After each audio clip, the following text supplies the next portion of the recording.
Assalamualaikum warahmatullahi wabarakatuh. Alhamdulillahirabbil alamin wa bihi nasta'in ala umurid dunya waddin nasta'inuhu wa nastaghfiruh wa na'udzu billahi min shururi anfusina wa min sayyiati a'malina faman yahdihillahu fala mudilla lahu wa man yudlil fala hadiya lahu.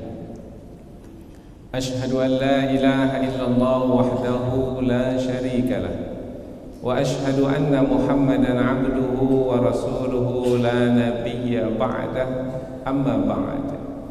Kita bersyukur kepada Allah Subhanahu wa taala yang masih melimpahkan rahmat dan nikmat. Kita bersyukur dengan mengucapkan alhamdulillahi rabbil alamin.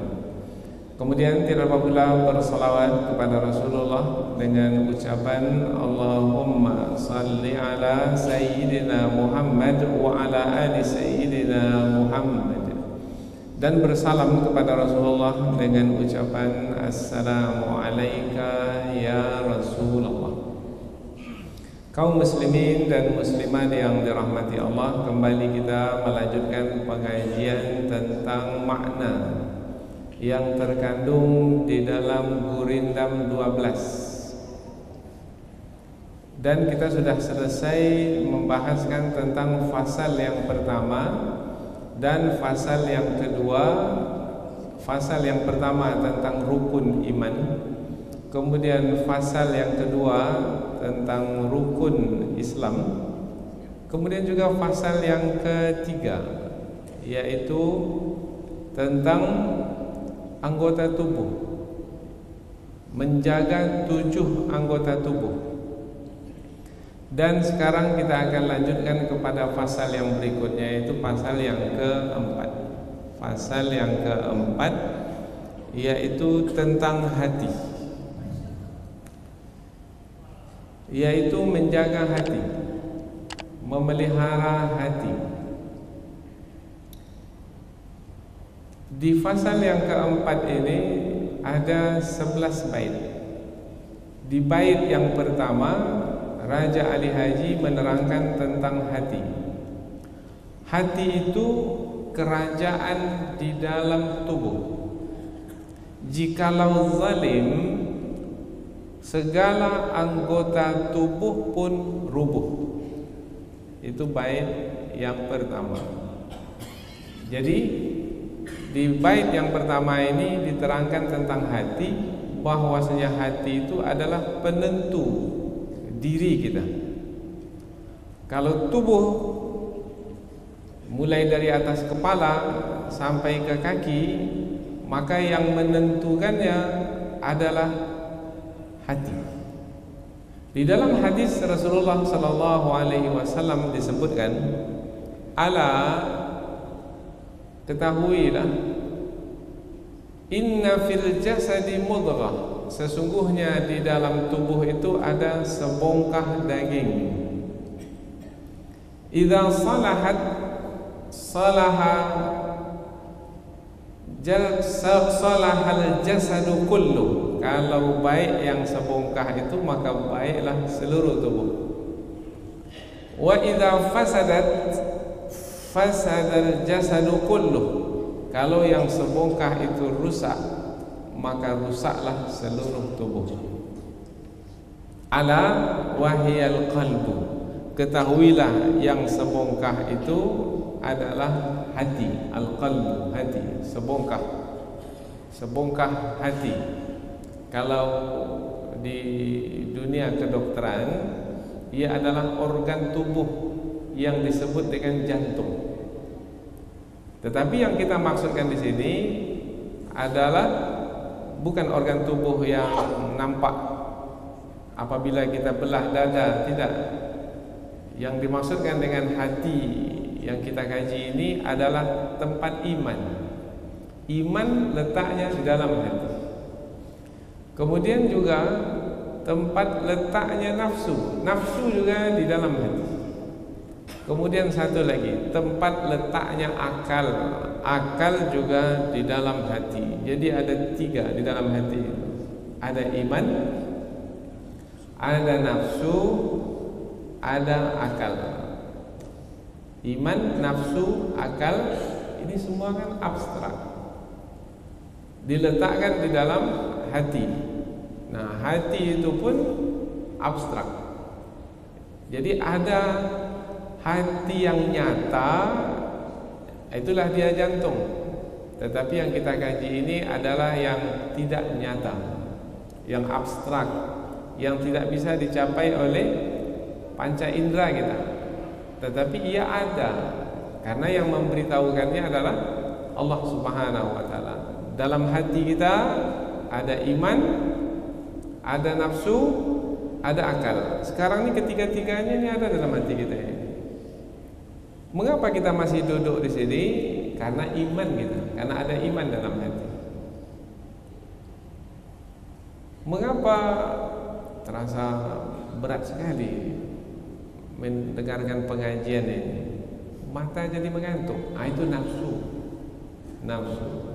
Tapi mengapa tetap juga bertahan di sini? Saya akan dengarkan pengajian ini. Ini adalah pengetahuan yang akan berguna dalam hidup saya. Inilah bekal saya dalam menjalani hidup ini, supaya saya tahu mana yang baik, mana yang buruk, mana yang menguntungkan, mana yang merugikan saya. Itu adalah akal. Jadi di dalam hati itu ada tiga, ada iman, ada nafsu, ada akal. Nah, yang kita kaji ini adalah hati sebagai tempat iman, sebagai tempat nafsu, dan sebagai tempat akal. Bait yang pertama, hati itu kerajaan di dalam tubuh. Hati itu kerajaan di dalam tubuh. Jikalau zalim, mana jikalau hati itu zalim, segala tubuh pun rubuh. Segala tubuh bermakna kepala rubuh. Apabila kepala ini sebagai bentuk kemuliaan, maka jadi hina. Tangan pun demikian, badan pun juga, kaki pun, seluruh anggota tubuh. Yang menjadi penentunya adalah hati. Kalau hati itu zalim, kepala itu zalim. Apa yang ada di kepala? Mata itu akan berlaku zalim dalam memandang. Telinga itu akan berlaku zalim dalam mendengar. Mulut itu akan bercakap zalim. Karena yang menjadi penentu adalah hati. Seperti hadis yang kita bacakan tadi, kalau hati itu baik, baiklah seluruh tubuh. Kalau hati itu rusak, rusaklah seluruh tubuh. Dalam hadis yang lain, dalam hadis riwayat Imam Al-Bukhari, Rasulullah bersabda, "Idza sahhat, apabila sehat, apabila hati itu sehat, maka sahha sairu amalihi, maka sehat pula lah seluruh amalnya." Kita beramal, ada amalan kaki yang berjalan, ada amalan tangan yang menggapai, ada amalan mulut yang berbicara, ada amalan mata yang melihat, ada amalan telinga, bahkan ada amalan otak yang berfikir di kepala. Kalau hati sudah berlaku zalim, seluruh anggota tubuh pun akan berlaku zalim. Sambungan hadis, wa idza saqimat, apabila hati itu yang sebongkah daging di dalam tubuh itu sudah sakit, maka sakima sairu amalih, maka akan sakit pula seluruh amalnya, seluruh perbuatannya. Wa fasad, dan rusak. Ala wahiyal qalbu, tidaklah yang sebongkah di dalam dada itu, melainkan yang dimaksudkan adalah hati. Jadi bait yang pertama ini pembahasannya adalah tentang hati, hati penentu diri. Maka jaga hati, jangan kau cemari. Jagalah hati, jangan kau nodai. Dinodai hati dengan apa? Dengan melakukan pelanggaran. Nah, pelanggaran yang dilakukan itu adalah kezaliman. Jadi kata di baris yang kedua adalah zalim. Jikalau zalim, tadi kata yang pertama berkaitan dengan hati, bermana yang zalim itu adalah hati, tetapi anggota tubuh pun juga zalim, sebab yang menentukan anggota tubuh itu melakukan perbuatan adalah hati. Semuanya dari hati. Bapak melangkahkan kaki ke masjid ini dari mana? Dari hati datangnya. Ada keinginan di hati, kemudian ada kuasa di tubuh, maka melangkahlah kaki ini ke masjid. Hati. Maka semua datangnya dari hati. Kemudian hati itu berada di mana? Di dalam dada. Nah, dada itu dalam bahasa Arab as-sadru, jamaknya sudur, dada. Sadara yasduru sadrun, sadara terbit, yasduru fi'il mudhari'nya, sadrun dada. Dada dinamakan dada karena tempat terbit. Terbitnya apa? Terbitnya keinginan. Terbitnya keinginan sehingga kaki melangkah. Terbitnya keinginan sehingga tangan menggapai. Terbitnya keinginan sehingga mulut berbicara. Jadi awal dari perbuatan kita ini dari mana? Dari hati. Jadi perbuatan zalim yang dilakukan seseorang berawal dari hati yang zalim. Ini yang diterangkan di bait yang pertama ini, yaitu hati itu kerajaan di dalam tubuh. Jikalau zalim, segala anggota tubuh rubuh. Segala anggota tubuh rubuh. Bermana rubuh itu tadinya berdiri tegak. Kalau sudah rubuh, tumbang. Berarti apabila hati itu zalim, maka seluruh anggota tubuh itu yang tadinya mulia hina, yang tadinya diredai oleh Allah sekarang dimurkai oleh Allah.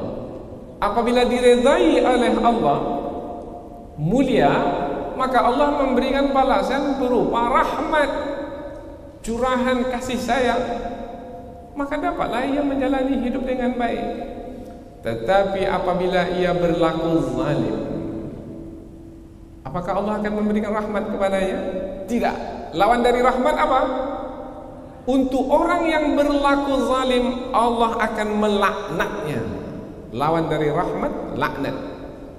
Rahmat yang ada di tubuhnya dicabut. Sekarang badannya sehat, tetapi apabila Allah melaknatnya, maka badannya yang sehat menjadi sakit. Tadi bisa berdiri, berjalan, berlari, sekarang roboh, berbaring di rumah sakit. Tadi terangkat muka ini di tengah manusia mulia, tapi sekarang tak mampu nak mengangkat muka karena sudah jatuh hina, karena melakukan perbuatan yang tercela. Maka rubuh, tak ada lagi nilainya di tengah masyarakat. Orang tidak lagi memujinya, menyebutnya, karena telah jatuh hina. Apa sebab? Sebab hatinya zalim. Karena hatinya itu zalim, jikalau zalim seluruh anggota tubuh, maka seluruh anggota tubuh tidak ada lagi kemuliaan. Matanya tak ada lagi nampak kemuliaan. Dari mulutnya yang berbicara tak ada lagi kemuliaan. Dari batang tubuhnya seluruhnya tak ada lagi kemuliaan, karena Allah Subhanahu wa taala telah mengangkat dari tubuh itu rahmatnya, telah mengambil dari tubuh itu rahmatnya, dan ia menjalani laknat Allah, siksaan Allah. Ulaika alaihimul la'nah, maka bagi mereka itu laknat Allah, celaan dari manusia, laknat dari Allah Subhanahu wa taala. habis sudah nasib manusia. Yang menjadi penentunya adalah hati. Maka nanti selepas ini diterangkanlah tentang apa saja yang bisa membawa kepada kejatuhan marwah kemuliaan manusia. Maka disebutkanlah dimulai dari dengki. Kemudian diterangkan juga tentang mengumpat dan memuji berlebihan kepada manusia. Kemudian juga menerangkan tentang marah yang tak dikawal. Kemudian juga diterangkan tentang bohong meskipun sedikit, maka orang tidak akan percaya. Ini mulut yang berbohong. Kemudian juga diterangkan tentang aib diri yang tidak disadari. Kemudian juga diterangkan tentang bakhil, yaitu tidak mau berbagi kepada sesama. Kemudian juga semua ini adalah penyakit-penyakit hati. Ini yang disebut dengan jikalau zalim, jikalau hati itu zalim, maka disebutkan nanti satu persatu penyakit-penyakit hati. Di dalam pasal yang keempat ini ada 11 bait. Di bait yang pertama itu diterangkan tentang hati, di 10 bait berikutnya itu diterangkan tentang penyakit-penyakit hati.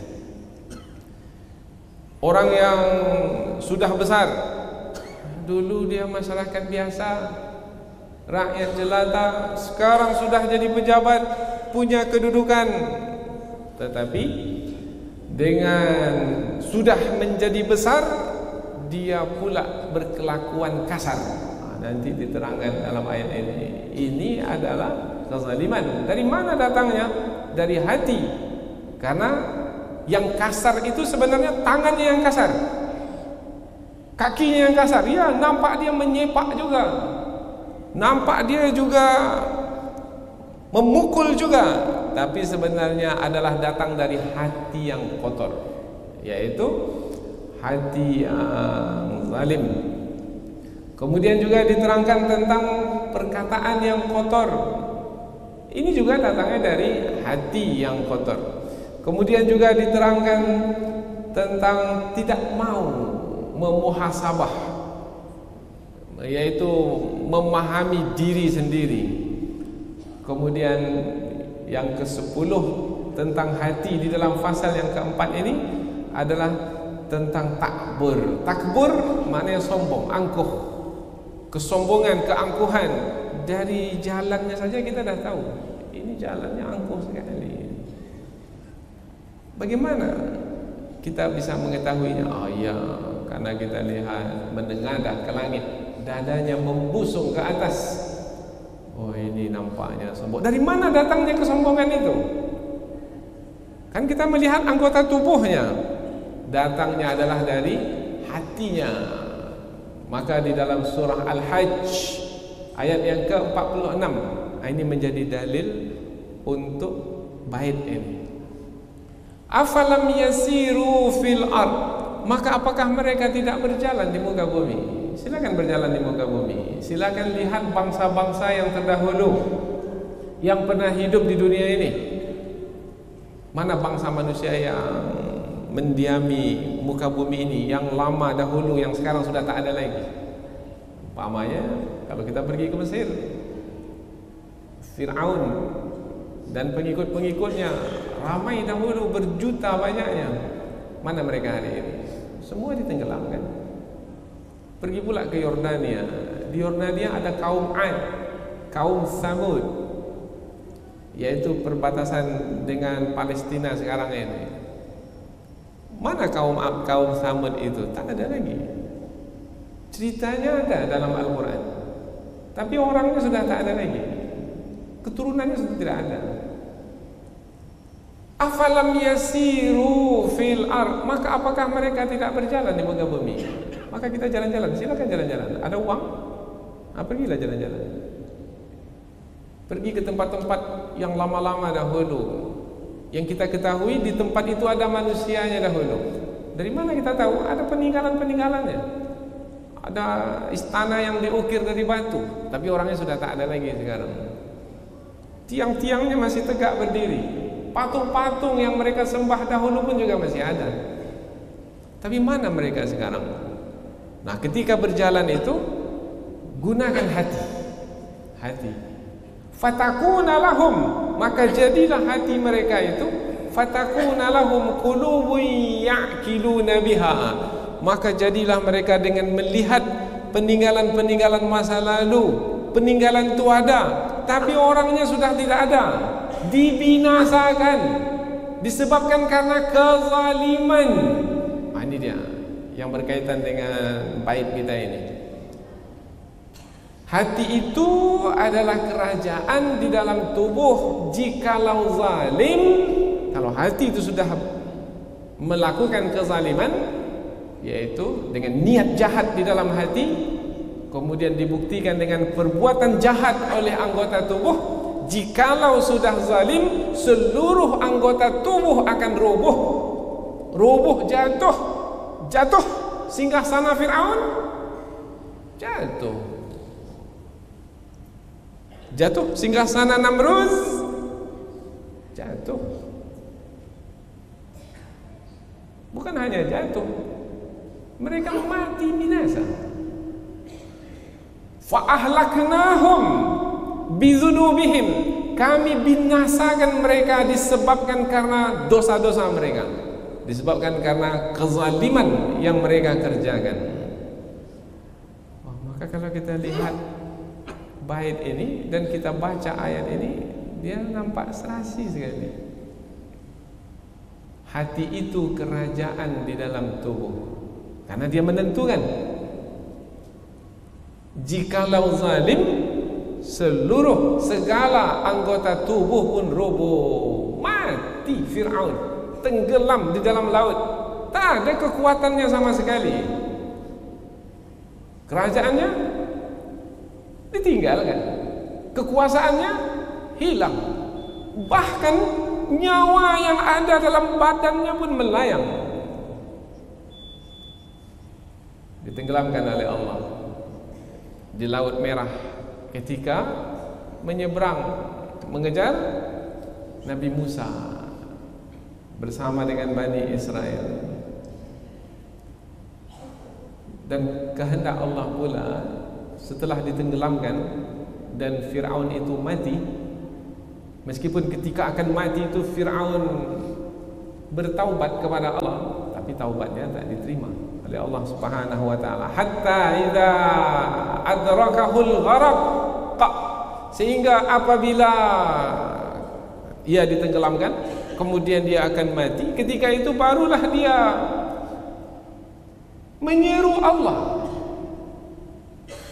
aman, sekarang aku beriman, bertaubat di penghujung usianya, di masa sakratul maut. Taubat ketika nyawa sudah sampai ke kerongkongan, apakah taubat akan diterima? Tidak. Innama tuqbalu taubatul abdi ma lam yugharghir. Taubat seseorang itu baru diterima oleh Allah kalau nyawa belum sampai ke kerongkongan ini. Tapi kalau sudah sampai ke kerongkongan, yugharghir, yaitu mengeluarkan kata ghar. Orang akan mati biasanya mengeluarkan suara. Setelah itu dia mati. Nah, sebelum suara itu keluar bertaubat, taubat diterima. Tapi ketika sudah bersuara seperti itu baru bertaubat, taubat tak akan diterima. Tenggelamkan Fir'aun. Tetapi Allah takdirkan setelah ditenggelamkan, setelah mati, Allah angkat kembali jasad Fir'aun itu ke darat. Dan sekarang ini diletakkan di museum. Untuk apa? Falyawma nunajjika bibadanika litakuna liman khalfaka ayah. Pada hari ini kami selamatkan badan kamu wahai Fir'aun untuk menjadi pelajaran bagi orang yang datang selepasmu. Jadi pelajaran bagi kita sekarang. Kalau mau melihat tubuh Fir'aun, silakan pergi ke Mesir. Ada di Museum Tahrir di tengah kota Kairo. Terbujur Fir'aun. Allah selamatkan badannya, tak rusak badannya selepas mati. Biasanya tubuh seseorang mati Apabila seseorang mati maka tubuhnya akan rusak, hancur. Tapi Fir'aun ini tidak hancur. Ada sebab dari manusia, yaitu dibalsem. Tetapi sebenarnya menjadi kehendak Allah, tubuhnya itu tetap awet supaya menjadi pelajaran bagi manusia. Jangan ceritakan bahwasanya cerita Fir'aun itu ini adalah dongengan masa lalu. Enggak. Sampaikan bahwasanya kisah tentang Fir'aun itu adalah kisah benar, cerita betul, untuk dijadikan pelajaran. Siapa Fir'aun ini? Orang yang zalim. Kezaliman yang paling besar ialah ketika ia mengatakan dirinya sebagai Tuhan. Wa ana rabbukumul a'la. Akulah Tuhanmu yang paling tinggi, wahai penduduk negeri Mesir. Menganggap dirinya tinggi, Allah benamkan dia tempat yang paling rendah. Di mana paling rendah? Di dasar laut. Kemudian diangkat kembali ke darat. Untuk apa? Untuk dijadikan pelajaran. Hati itu kerajaan di dalam tubuh.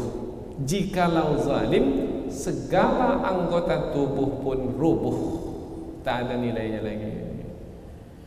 Satu tubuh yang gagah perkasa ini kuat, berdaya, tetapi kalau sudah hati di dalam itu zalim, seluruh tubuh ini tak ada lagi nilainya. Yang menjadi penentu manusia adalah hati yang di dalam sana. Afalam yasiru fil ard, maka tidakkah mereka itu berjalan di muka bumi, fatakuna lahum qulubun ya'qiluna biha. Dengan berjalan itu mereka menggunakan hati, yang dengan hati itu mereka memahaminya. Ini dia nasib Fir'aun. Ini dia tempat kaum Ad, kaum Samud dahulu. Tak ada lagi satu orang pun tersisa di sini. Fa innaha la ta'mal absar aw adhanu yasma'una biha. Silahkan dengar cerita. Karena biasanya kalau kita pergi ke tempat-tempat pelancongan itu, maka akan diceritakan kepada kita, di sini dahulu kaum ini melakukan perbuatan seperti ini. Kemudian kesudahannya adalah siksaan Allah, mereka itu dilaknat oleh Allah dengan hujan batu. Ada yang disambar halilintar, ada yang negeri itu dibalikkan. Itu cerita kita dengar kembali. Yang cerita itu dari Al-Quran. Maka kita dengarkan cerita. Au adhanu yasma'una biha. Dengan telinga yang mereka gunakan untuk mendengar cerita itu, mereka dengar sehingga mereka mendapat pelajaran. Fa innaha la ta'mal absar. Sesungguhnya yang buta bukan mata yang di kepala, walakin ta'mal qulub allati fis sudur. Akan tetapi yang buta adalah mata hati yang ada di dalam dada. Ini menarik ini, karena dia sesuai dengan bait ini. Sesungguhnya yang buta bukan mata yang di kepala. Mata kepala ini kan anggota tubuh. Sesungguhnya yang buta adalah mata yang ada di hati, hati yang ada di dalam dada. Oh, berarti yang di sini. Oh, berarti yang membuat mata kepala buta itu adalah hati. Kalau hati sudah buta, mata kepala pun buta. Ustaz, dia bisa melihat. Mengapa dikatakan buta? Karena yang dimasukkan dengan buta di sini, mata itu tidak dapat mengambil pelajaran dari apa yang dia lihat. Dia lihat Fir'aun itu terbujur. Tak ada kekuatan sama sekali. Dulu bukan main lagi sombong dan angkuhnya. Apa yang dilakukan oleh Fir'aun dahulu? Membunuh sesuka hati. Ada orang yang tak disukai, bunuh. Anak kecil lahir laki-laki, bunuh. Kalau yang perempuan dibiarkan. Mengapa yang perempuan dibiarkan? Sesuai dengan mimpinya. Karena akan lahir dari kalangan Bani Israel seorang anak laki-laki, nanti akan menjadi dewasa dan akan menggulingkannya dari singgah sana. Maka dibuatlah keputusan, dekret namanya, dekret presiden namanya. keputusan sang raja di raja, yaitu semua anak laki-laki yang lahir di negeri Mesir dibunuh. Perempuan dibiarkan hidup karena tidak sesuai dengan mimpinya, dan satu lagi, perempuan dibiarkan hidup untuk melayani mereka, memuaskan hawa nafsu mereka. Yudzabbihuna abna'akum wa yastahyuna nisa'akum. Fir'aun dan tentara-tentaranya, penolong-penolongnya, membunuh anak-anak laki-lakimu dan membiarkan hidup anak-anak perempuan. Di dalam Al-Quran disebutkan. Tapi mana dia sekarang, Fir'aun? Kekuatannya itu mana? Kekuasaannya itu mana? Berakhir. Nah, yang punya iman dalam hati dapat melihat. Melihat dengan mata kepala, memang dengan mata kepala melihat, mendapat pelajaran karena mata hatinya melihat. Tetapi kalau mata hati sudah buta, melihat jugalah mata kepala itu, tidak mendapat pelajaran apa-apa. Apa yang sudah tidak berlaku di negeri kita ini? Tsunami, air laut ke darat, sudah habis satu negeri. Banjir, tergenang ibu kota. Lumpur panas dari dalam perut bumi sampai sekarang pun masih ada. Ada melihat? Sampai Sidoarjo. Apalagi yang berkampung di sana. Kampung saya itu Ustaz.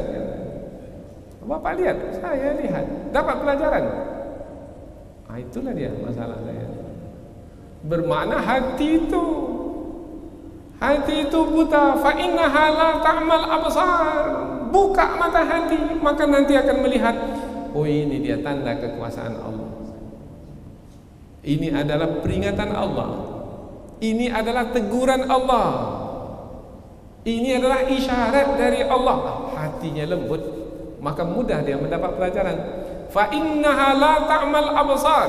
Sesungguhnya yang buta bukan mata yang di kepala, walakin ta'mal qulub. Akan tetapi yang buta adalah hati, allati fis sudur, yang berada di dalam dada.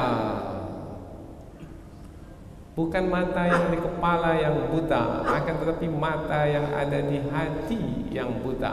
Oh, bermakna penentu butanya mata adalah hati. Penentu pekaknya telinga adalah hati. Penentu bisunya mulut adalah hati. Kalau hati dah bisu, mulut pun bisu. Ditanya tentang kebenaran, dia diam, tidak berbicara. Mestinya dia sampaikan kebenaran itu. Mampu untuk berkata-kata benar, katakan yang benar, meskipun pahit. Tidak, kalau saya berkata benar nanti saya dipenjara, saya dipecat, saya dimutasi, nanti perusahaan saya akan dibangkrutkan. Saya diam aja lah. Itu syaitan. Setan bisu namanya. Dari mana datangnya kebisuan itu? Kebisuan mulut itu datang dari hati. Inilah yang dimaksudkan. Jadi di bait yang pertama ini, sebelum menerangkan tentang penyakit-penyakit hati, di 10 bait berikutnya, di bait yang pertama ini disebut terdahulu tentang hati menjadi penentu seluruh tubuh. Hati itu bagaikan kerajaan di dalam tubuh. Hati itu kerajaan di dalam tubuh. Jikalau zalim, segala anggota tubuh pun rubuh. Setiap manusia punya hati? Punya. Kita punya hati? Punya.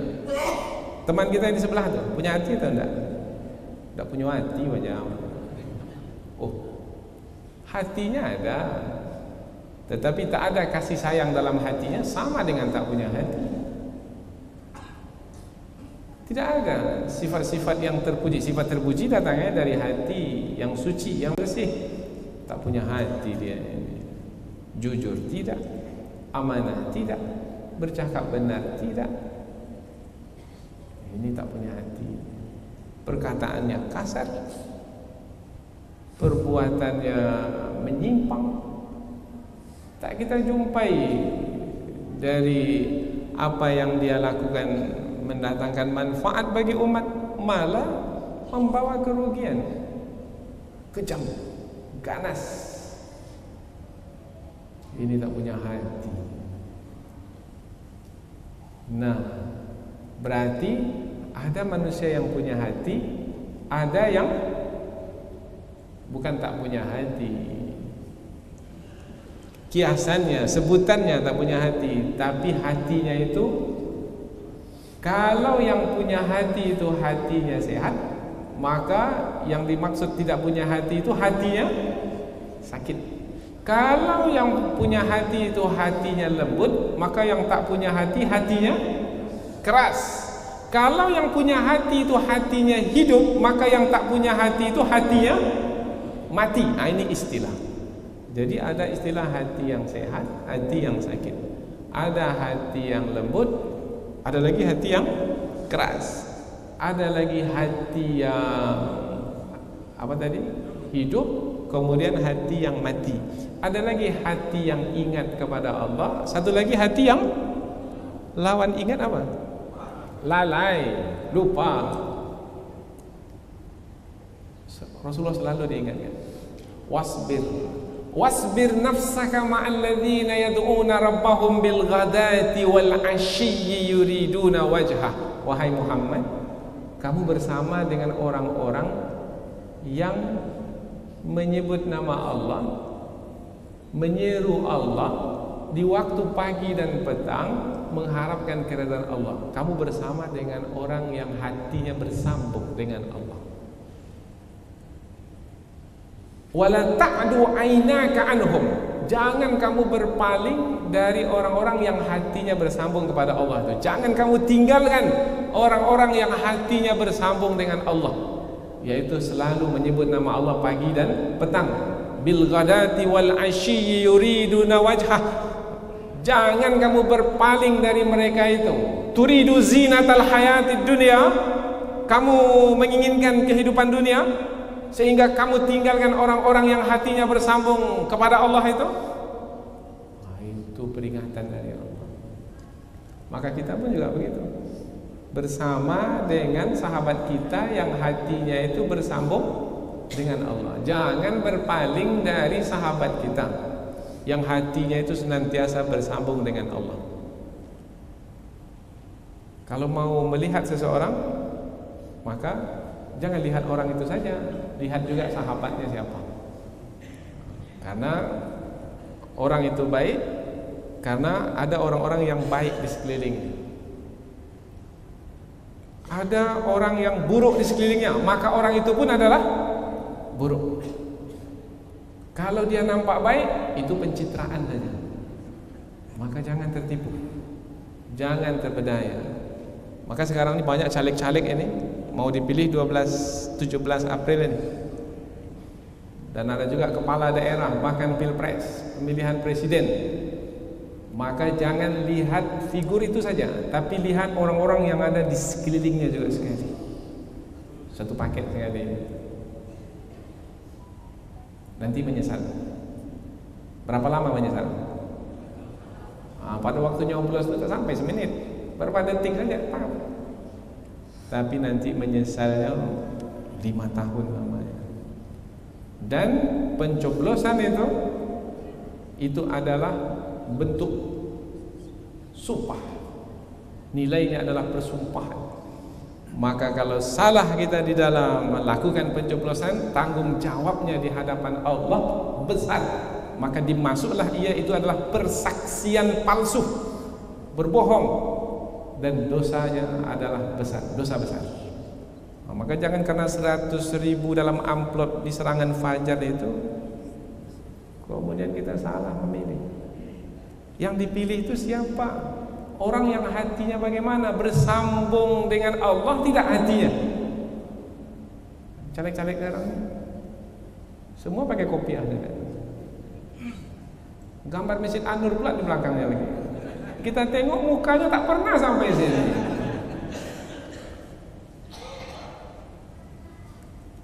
Wala tuti' man aghfalna qalbahu an dzikrina wattaba'a hawahu wa kana amruhu furuta. Sambungan ayat, masih ayat yang sama. Maka jangan kamu wahai Muhammad ikuti, jangan kamu patuhi orang yang telah kami lalaikan hatinya dari mengingat Allah Subhanahu wa taala dan dia melakukan perbuatan-perbuatan yang melampaui batas. Jangan kamu ikuti orang yang melakukan perbuatan yang melampaui batas, karena hati mereka itu lalai dari mengingatmu, dari mengingat Allah Subhanahu wa taala. Wa qulil haqq mir rabbik, katakanlah kebenaran itu dari Allah Subhanahu wa taala. Al haqqu mir rabbika, kebenaran itu dari Allah. Yang menjadi ukuran adalah kebenaran yang turun dari sisi Allah Subhanahu wa taala. Maka lihat kepada diri kita sendiri, hati kita lihat. Kemudian juga lihat orang yang ada di kiri kanan kita. Hatinya bersambung dengan Allah, jadikan sahabat. Hatinya tidak bersambung dengan Allah, berhati-hati dan berwaspada terhadapnya. Karena apabila sahabat itu membawa roboh, maka kita pun jadi roboh bersama dengan sahabat itu. Maka bergantunglah kepada yang kokoh tegak berdiri. Sahabat kita nampak ini orangnya adalah orang yang taat, orang senantiasa bersambung hatinya dengan Allah, maka saya akan bersama dengan sahabat saya ini supaya terbantu saya tegak berdiri senantiasa taat kepada Allah. Wattaba'a hawahu wa kana amruhu furta. Jangan kamu ikuti orang yang hatinya lalai, karena hati itu penentu. Apabila hati itu disebut sebagai kerajaan di dalam tubuh, kalau kerajaan sudah runtuh, ada lagi makna raja? Kerajaan, negara, bangsa sudah runtuh, ada lagi makna raja? Ada lagi makna menteri-menteri? Ada lagi makna wilayah kekayaan negeri? Tak ada lagi maknanya kalau kerajaan sudah rubuh. Hati itu kerajaan dalam tubuh.